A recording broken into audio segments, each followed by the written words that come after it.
Karena kalau dari segi ilmu politik, saya bilang emang ada sudah sangat terlihat ketidakadilan dengan dibawa ke pengadilan. Kenapa? Karena secara konstitusi kan tidak boleh ada dua warga negara yang melakukan hal yang sama tapi berbeda atau di depan hukum. Ini kan sebenarnya levelnya sudah konstitusi. Nah, kenapa kalau kita lihat apa yang terjadi, kenapa hanya HRS yang sampai ke pengadilan? Padahal kalau kita lihat kasus yang sama, dan itu tidak cuma 1-2 kasus, ya, ada pilkada 2020, 9 Desember 2020, itu ada 270-an pilkada yang semuanya juga melanggar prokes kayak gitu kan. Tapi adakah yang kemudian dibawa seperti Habib Rizik? Jadi sebetulnya ranahnya memang ranah politik.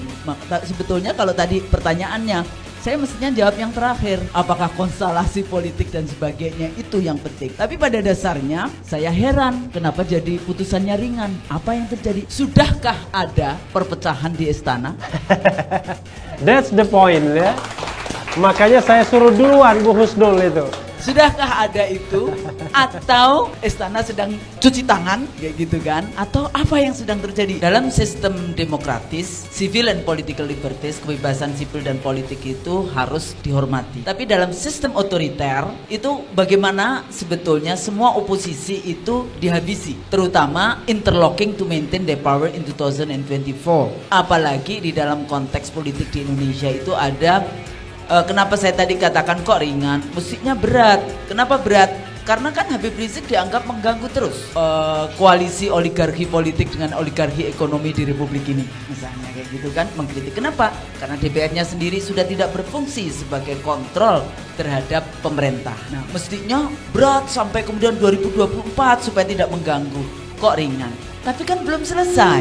Jangan sampai kemudian ada shock lanjutan yang kapan? Tanggal 3 ya? Yang Umi. 2 minggu lagi. Nah, 3 minggu lagi. jadi tapi ini kita akan apa bicara sebetulnya ini yang akan terjadi, begitu kan? Apa ini sebetulnya cuma rakyat cuma dikasih ringan-ringan, nggak taunya nanti ada penggunaan tadi apa? Aturan tahun 46 yang itu nanti dianggap memberatkan. Habib Rizik adalah tokoh alternatif oposisi. Kalau Rocky biasanya selalu bicara pindah kekuasaan dari istana ke Petamburan, dan bagaimana caranya menghentikan langkah-langkah sebagai tokoh pemersatu oposisi di Republik ini. Nah, jadi dalam negara yang otoriter dia akan menggunakan segala cara. Aparatus digunakan, birokrasi digunakan, anggaran digunakan, termasuk pasal-pasal hukum digunakan. Nah, hari ini pasal-pasal hukum itu digunakan. Aparatus digunakan apa? Karena rentetannya tidak hanya cuma pengadilan Habib Rizik tentang prokes saja, tapi ada kasus KM 50, ada kasus-kasus yang lain.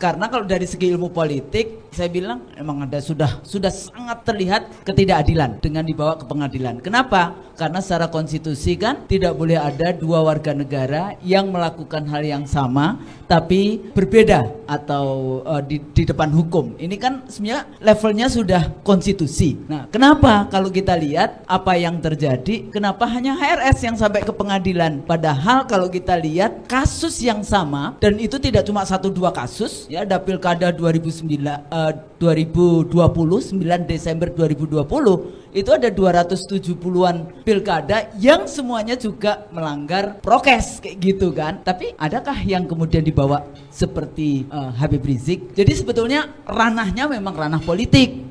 Sebetulnya kalau tadi pertanyaannya, saya mestinya jawab yang terakhir, apakah konstelasi politik dan sebagainya itu yang penting. Tapi pada dasarnya saya heran kenapa jadi putusannya ringan. Apa yang terjadi? Sudahkah ada perpecahan di istana?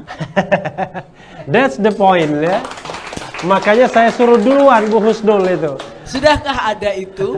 Atau istana sedang apa namanya cuci tangan kayak gitu kan? Atau apa yang sedang terjadi? Itu sebetulnya saya terakhir baru baru bicara kayak No. gitu.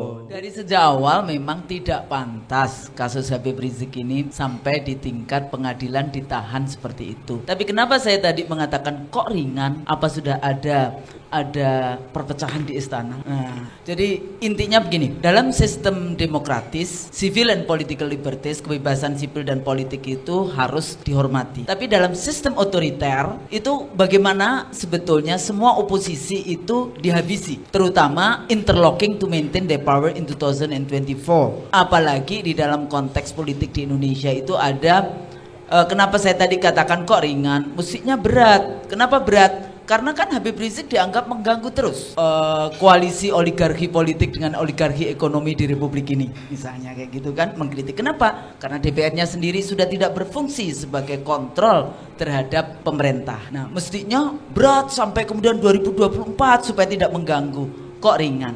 Tapi kan belum selesai. Jangan sampai kemudian ada shock lanjutan yang kapan? Tanggal 3 ya? Yang Putusan Umi 2 minggu lagi. Nah, 3 minggu lagi. jadi Tapi ini kita akan apa bicara sebetulnya setelah yang akan terjadi, begitu kan?